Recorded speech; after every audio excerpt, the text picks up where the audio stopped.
di saat itu Allah mengambil nyawanya. La ilaha illallah.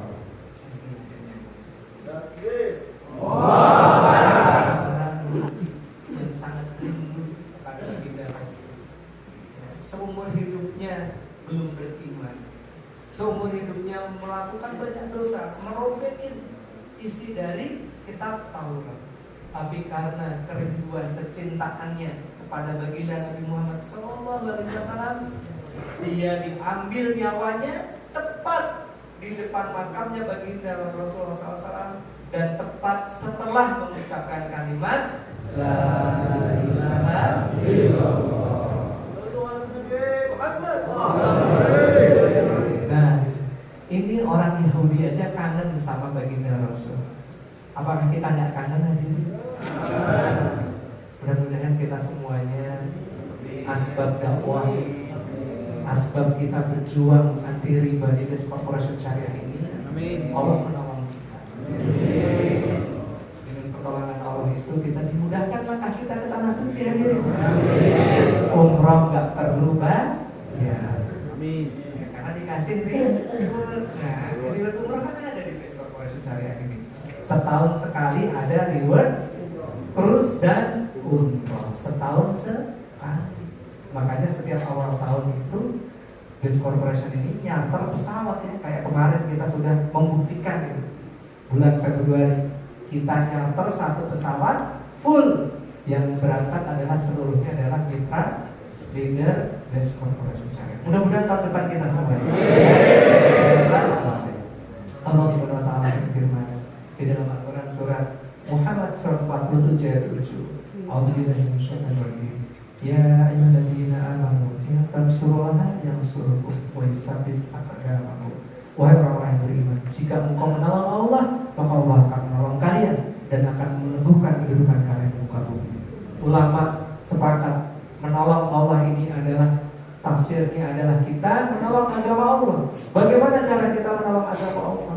Caranya adalah kita ambil bagian dalam usaha dakwah. Ketika kita ambil bagian dalam usaha dakwah, ketika hati kita ini sudah risau memikirkan umat, maka seketika itulah Allah akan menolong kita. Apa yang akan ditolong oleh Allah? Allah akan menolong 5 hal. 1 imaniyah, 2 ubudiyah, 3 muamalah, 4 muasyarah, dan 5 akhlak. La ilaha illallah. Pakai komplit hadirin yang muliakan Allah SWT. Imaniyah. Iman ini bukan sesuatu yang bisa diwariskan oleh seorang kiai, seorang wali, seorang ulama kepada putranya. Iman juga bukan sebuah barang yang bisa dibeli di pasar. Iman juga bukan sebuah ilmu yang bisa dipelajari di pondok pesantren. Ilmu iman adalah sesuatu yang Allah akan berikan kepada hambanya yang berkorban di jalan dakwah. Makin banyak korban di jalan dakwah, makin banyak iman yang akan dititipkan oleh Allah SWT kepada kita. Oleh karena itu dimuliakan Allah SWT. Allah ketika seseorang mati tak bawa harta, Allah gak marah. Orang mati gak bawa rumah mewah, Allah gak marah. Orang mati gak bawa harta benda, Allah gak marah. Tapi orang mati gak bawa iman, masalah. Seorang mati membawa iman sebesar biji zarah, maka Allah akan ganti dengan surga yang luasnya 10 kali lipat dunia seisinya. Isyatun radiyah, dan dia akan mengalami, menikmati kehidupan yang sempurna. Isyatun radiyah, kehidupan yang memuaskan, segalanya sempurna. Karena hidup di dunia ini meskipun kita memiliki kekayaan yang luar biasa, belum tentu sempurna.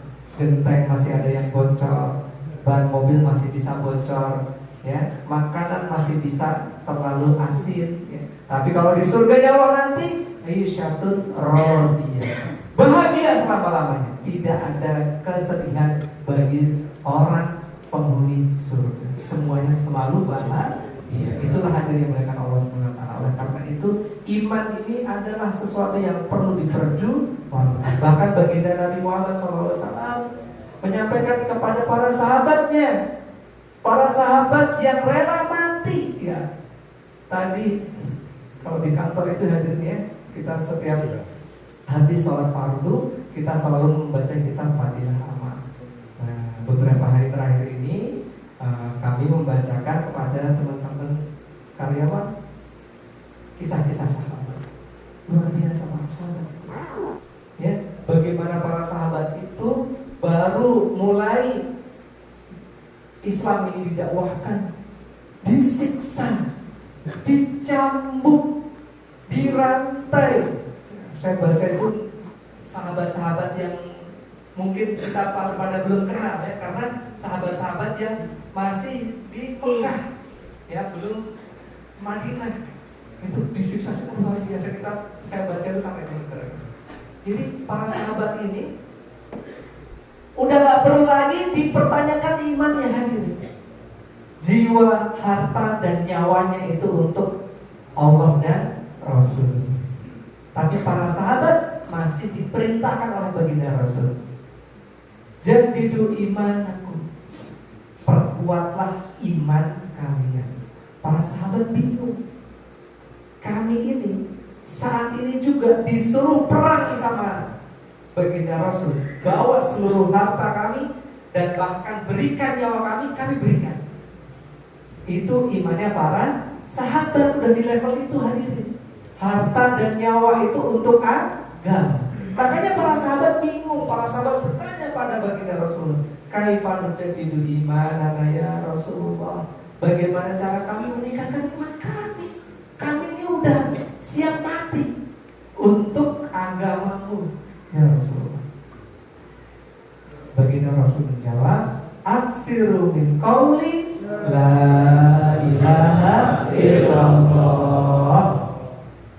Ucapkanlah sebanyak-banyaknya, dakwahkanlah kalimat la ilaha illallah. Para sahabat disuruh dakwah, hadirin yang mulia, untuk memperkuat iman. Nah, oleh karena itu ada dimakan Allah SWT. Tentunya ini betul sekali ya, para ulama merumuskan apa yang pertama ditolong itu imannya. Kenapa? Karena baginda Rasul itu nyuruh para sahabat itu untuk meningkatkan iman dengan cara berdakwah. Nah, oleh karena itu hadirin yang mulia, kita nanti akan merasakan dengan kita dakwah ini, hadirin yang mulia, hati tenang, bahagia. Gak ada lagi mikir-mikir yang gak penting dalam dunia, itu udah gak penting. Gak kepikiran. Apa? Misal beras mau habis, minyak mau habis, LPG tinggal dikit ya nyala apinya. Nah, tapi kalau kita punya iman, kita merasa bahwasanya kita ini adalah seseorang aslinya itu adalah penghuni surga, dan saat ini kita sedang main film. Nah, dunia ini panggung sandiwara. Kita sedang bersandiwara, memerankan badan kita sekarang saat ini. Nah, nanti suatu saat kita akan nonton itu film sebagai penghuni surga dengan penuh bahagia, dan kita akan menyesal kenapa saat kita dulu di dunia pernah apa? Pernah apa, hadirin? Kita akan menyesal kenapa? Salah. Pernah protes sama keputusan Allah. Nah, jadi kita dikasih ujian apa, kemudian kita sedih, kita marah, itu berarti kita protes sama Allah. Berarti nggak protes sama Allah. Nah, karena itu dikatakan Allah Subhanahu Wa Taala, kalau kita sudah memposisikan hati kita ini betul-betul kita ini adalah penghuni surganya Allah Subhanahu Wa Taala, maka pulang dari program SLC ini ada masalah apapun tidak akan pernah membuat kita sedih barang sedikit pun. Amin. Karena kita semua tahu bahwasanya kita ini kalau kita berpulang, kita akan pulang ke surga. Kalau kita sudah pulang ke surganya Allah, perlu nggak kita sedih? Masih penting nggak kita sedih dengan ujian-ujian yang ada di dunia ini? Ada, hadirin. Oleh karena itu, mari kita mulai hari ini yakin iman. Kalau kita yakin, kita iman bahwasanya kita akan pulang di surganya Allah, mulai hari ini kita selalu senyum, selalu bahagia. Gak pernah lagi keluh kesah, gak pernah lagi protes dengan apapun keputusan Allah. Yang ada alhamdulillah. Alhamdulillah. Alhamdulillah. Syukur terus. Wa in syakartum la azidannakum wa la in kafartum inna adzabi lasyadid. Barang siapa syukur atas nikmatku walaupun sedikit, atau bahkan syukur atas ujianku, karena kita bersyukur atas ujian Allah. Kenapa? Ujiannya tidak terlalu berat. Jadi kadang-kadang kita ini misal dapat ujian, biar tabrakan gitu kan. Alhamdulillah, untung aku masih sehat, meskipun mobilnya jadi kita harus tetap selalu bersyukur. Bayangin kalau kita tabrakan, udah motor kita rusak, tangan kita patah, gimana? Nah, karena itu